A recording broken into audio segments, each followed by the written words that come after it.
नमस्कार दोस्तों, स्वागत है आपका हमारे यूट्यूब चैनल पर। आज के इस वीडियो में करेंगे हरियाणा सामान्य ज्ञान और जीके के क्वेश्चंस जो कि आपके हरियाणा पुलिस कांस्टेबल एग्जाम के लिए इंपॉर्टेंट हैं। तो चलिए शुरू करते हैं आज का वीडियो।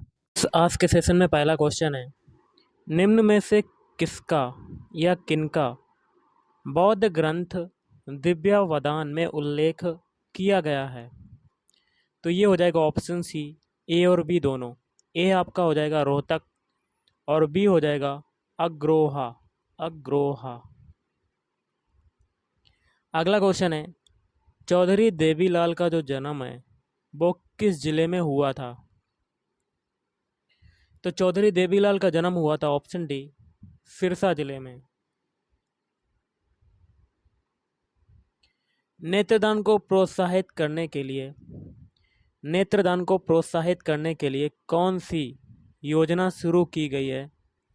तो ये शुरू की गई है ऑप्शन बी, नेहरू दृष्टि योजना। और निम्न में से कौन सा पुरस्कार साहित्य से संबंधित नहीं है?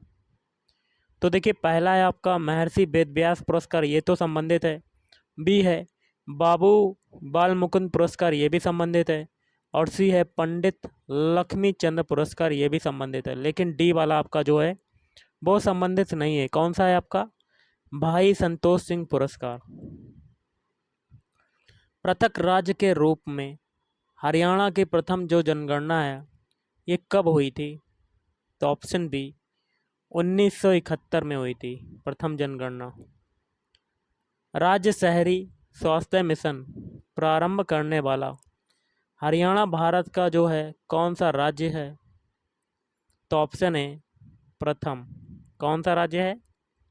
प्रथम। चौधरी बंसीलाल विश्वविद्यालय जो है वो कहाँ पर स्थित है? तो ये स्थित है ऑप्शन डी, भिवानी। कहाँ पर है? भिवानी जिले में। वर्ष 2001 से 11 के दशक में हरियाणा की जो साक्षरता दर है इसमें कितनी वृद्धि हुई? तो इसमें हुई ऑप्शन बी, 8.70%। अगला है 12 बाट होना।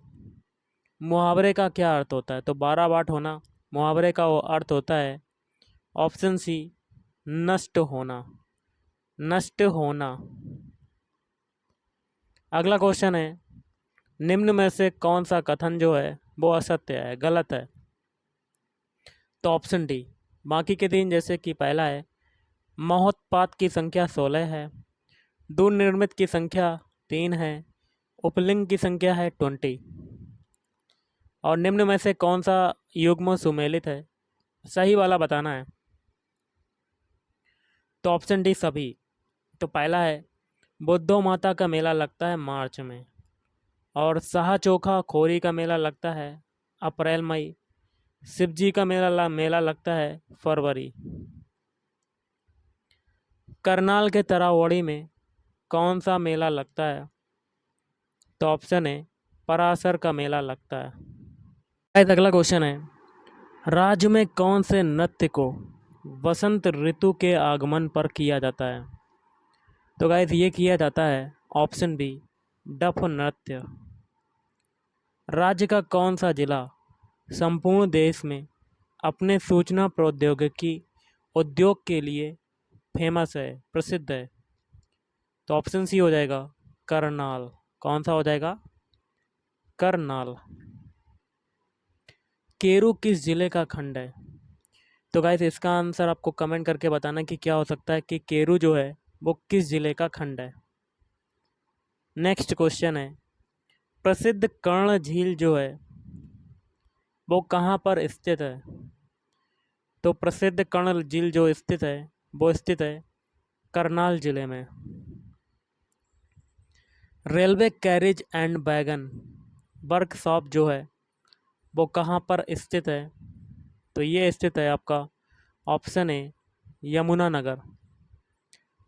हरियाणा का जो 20वां जिला है वो कौन सा है? हरियाणा का 20वां जिला है ऑप्शन है मेवात। मेवात। हरियाणा में तीसरी बार राष्ट्रपति शासन जो है कब लागू हुआ? तो ये लागू हुआ ऑप्शन बी वर्ष 1991 में।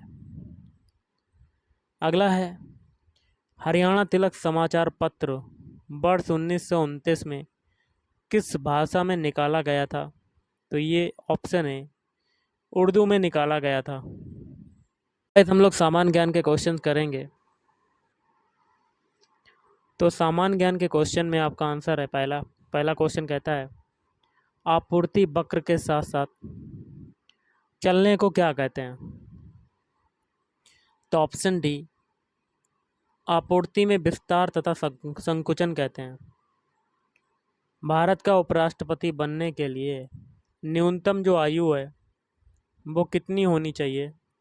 तो वो होनी चाहिए ऑप्शन बी 35 वर्ष। चंद्रगुप्त मौर्य का जो पुत्र था वो कौन था?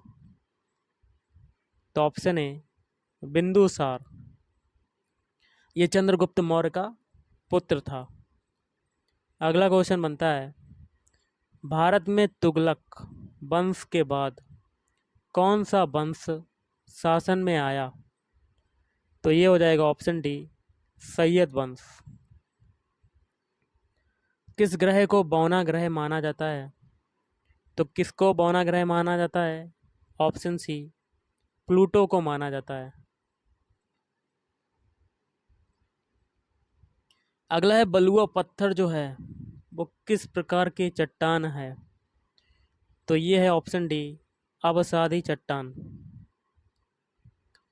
पहली काम करने वाली लेजर का जो आविष्कार है वो किसने किया था?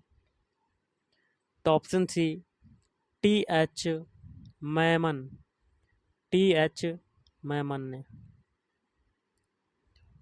एलिफेंटा की जो गुफाएं हैं खालिस्तान में हैं तो कहाँ पर हैं? Option A Maharashtra. निम्न में से कौन सा उत्तर भारत का एक शास्त्रीय नृत्य है?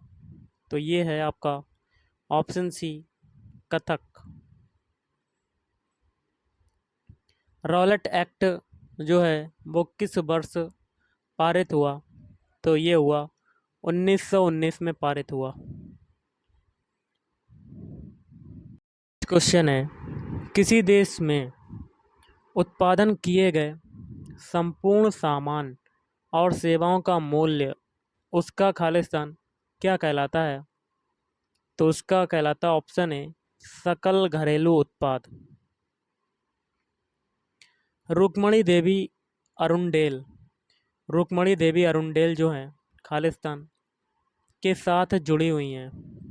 तो ऑप्शन बी भरतनाट्यम। किस ग्रह को एक बौना ग्रह कहकर भी संबोधित किया जाता है? तो ऑप्शन है प्लूटो को किया जाता है। अगला क्वेश्चन है वर्ष 1828 में स्थापित ब्रह्म समाज के संस्थापक जो थे वो कौन थे? तो राजा राममोहन राय। अगला क्वेश्चन करते हैं। नेक्स्ट क्वेश्चन बनता है शाहजहां ने ताजमहल का जो निर्माण है वो किसकी याद में करवाया था? ऑप्शन सी मुमताज महल की याद में। और प्रथम फिल्म फेयर अवार्ड्स में किस अभिनेता ने सर्वश्रेष्ठ अभिनेता का खिताब या अवार्ड जीता था? तो ऑप्शन सी दिलीप कुमार। अगला क्वेश्चन देख लेते हैं कोई भी व्यक्ति भारतीय प्रधानमंत्री के रूप में अधिकतम कितनी बार सेवारत हो सकता है? तो ऑप्शन डी कोई सीमा नहीं है। यदि राष्ट्रपति आपातकाल की घोषणा करते हैं तो इस उद्घोषणा को संसद द्वारा खालिस्तान के भीतर समर्थन देना जरूरी है। तो ऑप्शन डी हो जाएगा 1 मंथ या 1 माह कह सकते हैं। अगला क्वेश्चन है दीपिका खालिस्तान कुमारी से संबंधित है। तो ऑप्शन ए तीरंदाजी। दीपिका कुमारी किससे संबंधित है? तीरंदाजी। अर्थशास्त्र खालिस्तान ने लिखा था। तो ऑप्शन ए चाणक्य ने लिखा था। अगला क्वेश्चन देख लेते हैं। वन्य जीव सुरक्षा परिषद अधिनियम पारित किया गया था, तो कब पारित किया गया था? तो ऑप्शन सी, वर्ष 1972 में। भारत के राष्ट्रीय आंदोलन के दौरान किस दिवस को स्वतंत्रता दिवस के रूप में मनाया जाता था? तो 26 जनवरी 1930। आर्सेनिक द्वारा जल प्रदूषण सर्वाधिक है, तो ऑप्शन डी, पश्चिम बंगाल में। किस देश के संविधान से मौलिक कर्तव्यों को लिया गया है? तो ऑप्शन डी हो जाएगा, यूएसएसआर। और आज का लास्ट क्वेश्चन है, ग्रीन पीस इंटरनेशनल का मुख्यालय अवस्थित है? तो एम्स्टर्डम। तो गाइस आज के इस वीडियो में इतना ही। थैंक यू, धन्यवाद, आपका दिन